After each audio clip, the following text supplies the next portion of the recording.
Nen kasi ka South Rek unailar, kawai ni kisang balang jongani karilom kasi jantia, ka New Trap Youth Council, kalmi perthai ban persya alor ka jing penukam ya ka adhar card, ya ki kena bagi samla puli ki badai ki Shiller Tribe, ki ba ka sarkar leng ba ka tnat puli puti, kala pa ni kini ka card na ka benta ki tu ki ba apply ka scholarship.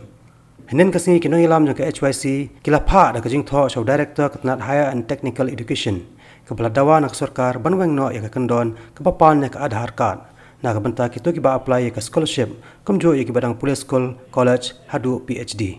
Kaong susu nak lihat jong kasungkut ba, kada kentu susu ya kesorkar, pedeng pada kesorkar jela ba, kadek kamram jong kesorkar pedeng pada kesorkar jela ba, penting pa ya kani ba,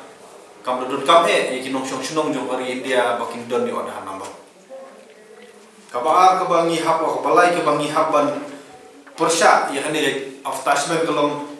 lada pimpek hak jalan mekhlia haborok kuwi ke India ka mekhlia berkasam kadi ke bakhadu jong ka jing penrung yo dah hadu entah watang 10% ru padet banai adhar number ki pai ba no susno handrai kini ka attachment pat ka iPod bitang si banai gi samla puli ban submit application ka bomut ba lada ki pai ba no susno jong ka mekhlia ki mala ban yo adhar apo ka live boy tadi panai agos kendu no scholarship. Tingim semua hab batang 10% ru 4 la ban penrung adhar kumnu pat menta ki ong bandi ban submit adhar saka wei naki dau ki ba ni hab ban ya persya ya kane jing penrung adhar kelong roda pimpek ki pai ba jong jala makhliam ta ki babun ki pai ba ki persya no adhar imtip naki dau yu ki persya handre ko wei naki kendon ki ba warna kalian keseng ni persya kelong lada pimpek haka definition hapo jong kene ka anye ka definition jong resident kemudian nong song snong la ong ba uno ubri ubashong shispa prop ko asni